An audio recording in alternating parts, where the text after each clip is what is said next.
মাল্টিভার্সের পরিচয় শুধু মার্ভেলসের মুভিতেই নয়, আমাদের ভারতীয় হিন্দু শাস্ত্র এবং পুরাণেও আছে। রামায়ণে বলা হয় যখন রাম পৃথিবী ছেড়ে চলে যাবেন তখন বজরংবলী বা হনুমান তাকে কিছুতেই যেতে দেবেন না। কিন্তু রামের তো কাজ মিটে গেছে, তো তাকে তো বিষ্ণু লোকে ফেরত যেতেই হবে।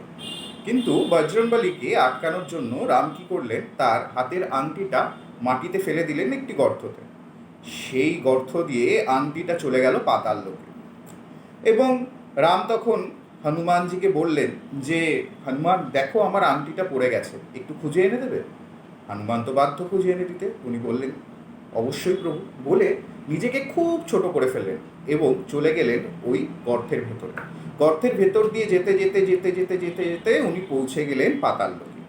পাতাল লোকে দেখা হলো শেষনাগের সঙ্গে। শেষনাগ জিজ্ঞাসা করলেন হনুমানকে, আপনি এখানে? তখন হনুমান বললেন, আমার প্রভু রামের আংটিটা খুব হারিয়ে গেছে, ওটা আমাকে খুঁজে পেতে হবে, ওটা একটু সাহায্য করুন খুঁজে পেতে। তখন শেষনাগ বললেন, আপনি পিছনে ঘুরে দেখুন। তখন বজরংবলী পিছনে ঘুরে দেখলেন, সেখানে আংটির পাহাড়। তখন শেষনাগ তাকে বললেন, এবারও আপনাকে আপনার প্রভু রাম বোকা বানিয়েছেন। প্রত্যেক যুগে, প্রত্যেক ভার্সে বা প্রত্যেক জগতে এরকমভাবেই শ্রীরাম বজরংবলীকে বোকা বানিয়ে পৃথিবী ছেড়ে পরলোকে গমন করেছেন। এটাই হলো মাল্টিভার্সের প্রুফ, যেটা আমাদের পুরাণে আছে।